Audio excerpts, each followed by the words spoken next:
दोस्तों ये देखिए, ये मोहम्मद राहिब और मोहम्मद जफर के पिताजी हैं और ये भारत सरकार और विदेश मंत्री जयशंकर से क्या अपील कर रहे हैं। जयशंकर साहब नमस्ते। आपसे अपील है, हमारे बच्चे सऊदी गए हुए थे, सऊदी गवर्नमेंट में लापता 3 महीने से। मैं माजूर हूँ, मेरा सारा खर्चा मेरे बच्चे उठाते हैं, 3 महीने से लापता है, उनकी कोई खैर खबर नहीं है। आपसे अपील है कि आप पता करके बताएं कहाँ पे। आपसे अपील है, मेरा घर में बच्चे ही थे, मेरा कमाने वाला, मेरा कोई कमाने वाला नहीं है। मेरे बच्चे 3 महीने से लापता हैं, ये नहीं पता है कहाँ, ये भी नहीं पता। ये मेरे शोहर, इनकी अभी तक दवाई ऐसी सूरत से ऐसी चल रही है, बस एक हाथ चलता है, नहीं न ये पैर चलते हैं न वो हाथ चलता है, बस ये वाला चलता है एक हाथ। मेरे बच्चे वही कमाने वाले थे, 3 महीने होने आ गए, मैं कैसे करूं। जितनी जल्दी हो आपसे अपील है, मेरे बच्चों को मुझसे मिलवा दें। आपका बहुत बहुत शुक्रिया, धन्यवाद। ये अपील कर रहे हैं कि इनके 2 बच्चे हैं, जो 2 बेटे हैं जो सऊदी अरेबिया में रहते हैं, 3 महीने से लापता हैं, उनको बचा लीजिए। क्योंकि जब से ईरान और अमेरिका इजराइल का युद्ध चल रहा है, सबसे ज़्यादा जो बमबारी हुई है वो सऊदी अरेबिया, यूएई मतलब खाड़ी देशों, मतलब पश्चिम एशिया के देशों में हुआ है।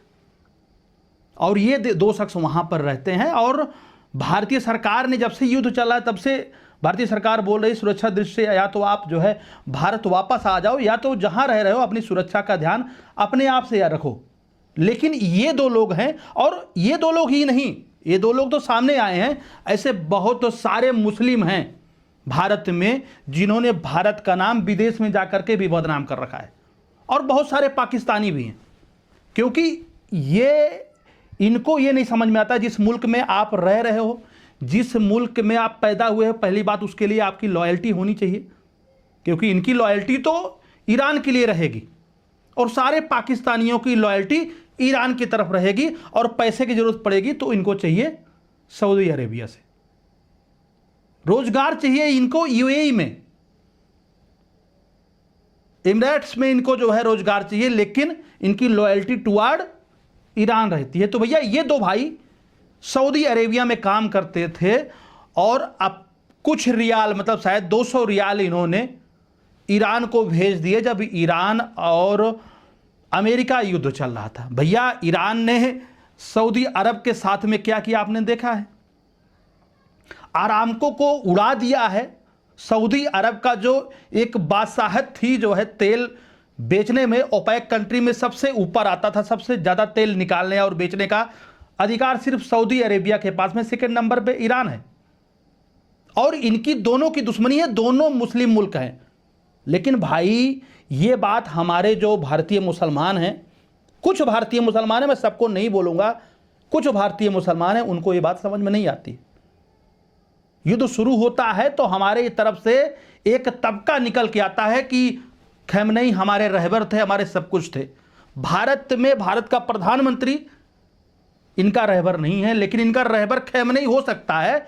और ये जो लोग जाकर के बाहर में, चाहे सऊदी में रहे, चाहे ओमान में रहे, कतर में रहे, यूएई में रहे, कहीं भी रहे, लेकिन इनकी लॉयल्टी टुवार्ड जो है ईरान ही देखती है। और इन 2 भाइयों के साथ में यही हुआ। भाई ये लोग रहते थे सऊदी अरेबिया में, कमा रहे हैं सऊदी अरेबिया में, रहने वाले भारत के हैं, रह रहे हैं सऊदी अरेबिया में। इनकी रोजी रोटी, इनका घर का खर्चा, इनका परिवार का खर्चा सऊदी अरेबिया से आ रहा है। और सऊदी अरेबिया के ऊपर बम मारने वाला, सऊदी अरब को ख़त्म करने वाला मुल्क का साथ ये 2 भाई दे रहे थे। वहाँ से देखा कि ट्रांजैक्शन हुआ है, ईरान के किसी साइट पे, किसी लिंक पे जा करके ईरान के आईआरजीसी को इन्होंने कुछ डोनेट किया है। उसके बाद में मामला बिगड़ गया, ये अरेस्ट हो गए। 3 महीना हो गया, इनका पता नहीं चल रहा है। अभी जाके मामला सामने आता है कि ये देशद्रोह और आतंकवादी गुटों को जो है सपोर्ट करने के चक्कर में ये जेल में चले गए। अब वहां पे जो कानूनी अपराध है, जो इन्होंने अपराध किया है सऊदी अरब की धरती में रह करके, सऊदी अरब के खिलाफ इन्होंने जो कुछ भी किया, उसके लिए बहुत बड़ा अपराध है। लंबे समय की जेल लंबे समय की जेल, भारी जुर्माना और सऊदी अरब से इनको जो है बाहर किया जा सकता है। मतलब ये तो बाहर हो ही जाएंगे, दोबारा इनको सऊदी अरब नहीं लेगा, परमानेंट इनके ऊपर बैन लग जाएगा।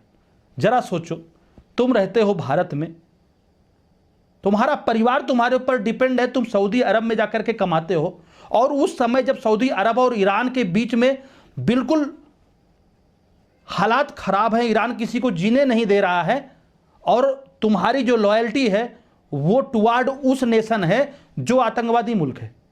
भाई सबसे ज़्यादा रोजगार जो गल्फ देशों में जाते हैं वो सऊदी अरब, संयुक्त राष्ट्र अमीरात, ओमान, इन देशों से, कतर, इन देशों में हमारे भारतीय लोग जाके काम करते हैं। और हमारे भारतीय लोगों का एक चरित्र है, कमा रहे हैं सऊदी अरब से, खाड़ी देशों से, और सपोर्ट कर रहे हैं जो है ईरान को। ये दो लड़के जो सऊदी अरब में रहते हैं, इनके पिताजी हैं, और हाथ जोड़ के गुहार लगा रहे हैं कि हमारे बच्चों को आप बचा लीजिए। भैया सिंपल सी बात है, जिसके लिए आप एक कर रहे हो, ना तो ईरान आपको जो है अच्छा मुस्लिम मानता है, ना ही सऊदी अरब का आपको अच्छा मुस्लिम मानता है। और आप ना तो मुसलमान हो, ना सिया हो, ना सुन्नी हो, आप भारतीय हो।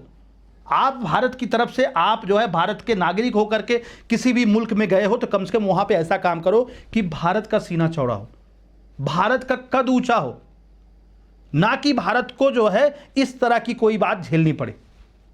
अब इन्होंने कांड कर दिया, परिवार परेशान है, भाई बच्चे हैं, माँ बाप, भाई बहन सब परेशान है, तकलीफ सबको है। लेकिन भैया हमारे देश की भैया ये सोच है कि बहुत लोग ईरान की तरफ से डोनेट किया, और यही कारण है, आप लोग सोच रहे होंगे करोड़ों का धन जो जम्मू कश्मीर और अलग अलग देशों से एकत्रित किया गया था ईरान जाने के लिए, उसको फॉरेन मिनिस्ट्री ने क्यों रोक दिया, रिमिटेंस क्यों नहीं हो पाया?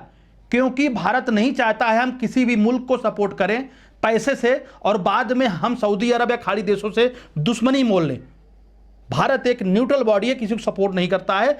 और मेरा यही कहना है इन सारे भाइयों से, जो हमारे मुस्लिम भाई कुछ लोग हैं, मैं सबको नहीं कहूँगा, आपकी रोजी रोटी मैक्सिमम सऊदी अरब से चलती है, खाड़ी देशों से चलती है, लेकिन आप जो बाहर रहते हो, आपके अंदर जो सॉफ्ट कॉर्नर ईरान को लेकर के, ये गलत है।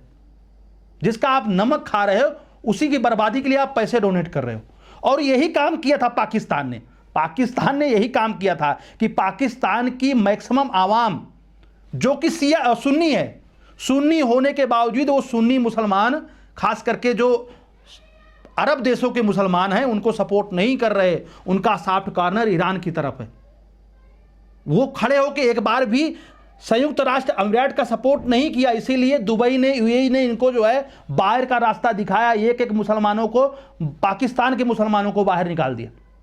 तो भैया हमारे भारतीय मुसलमान जो भारतीय हैं, इनको बाहर के मुसलमान, सऊदी अरेबिया के मुसलमान, इनको मुसलमान मानते भी नहीं हैं। ठीक है, आपका मुस्लिम होना, हिंदू होना एक अलग विषय है, लेकिन भाई इस बात को आप समझिए, पहले आप भारतीय हो और भारत से बाहर जाते हो तो भारत की गरिमा आपके साथ में जो है जुड़ी रहती है। अगर आप कोई ऐसी हरकत करते हो, किसी मुल्क में रह करके उसके खिलाफ नमक हरामी करते हो, तो भाई सवाल तो बनता है। और उसके बाद में आप चिल्लाओगे कि भारत के जो है, जो प्रधानमंत्री हैं, विदेश मंत्री हैं, उनको छुड़वा के ले आए। मतलब ये इतना बड़ा गंभीर अपराध है, सऊदी अरब में रह करके सऊदी अरब के खिलाफ मुल्क जो है, ईरान के जो है IRGC को आप जो है डायरेक्ट फंडिंग कर रहे हो। ये मनी लॉन्ड्रिंग, आतंकवादी गतिविधि, इन सारी चीज़ों में आता है। एक लंबा जेल होगा अगर भारत का जो है विदेश मंत्रालय इसमें कोई हस्तक्षेप करता है कि नहीं करता है, नहीं करेगा तो ये लंबे जाएंगे। भैया इससे यही नसीहत मिलती है कि आप अपना काम करो, भारत में रह के भारत की तरफदारी करो। ऐसे बहुत लोग हैं जो तरफदारी जो है पाकिस्तान की करते हैं। तो आप हिंदू हो, मुस्लिम हो, सिख हो, ईसाई हो, आपकी लॉयल्टी टुवार्ड भारत होनी चाहिए, टुवार्ड नेशन होनी चाहिए।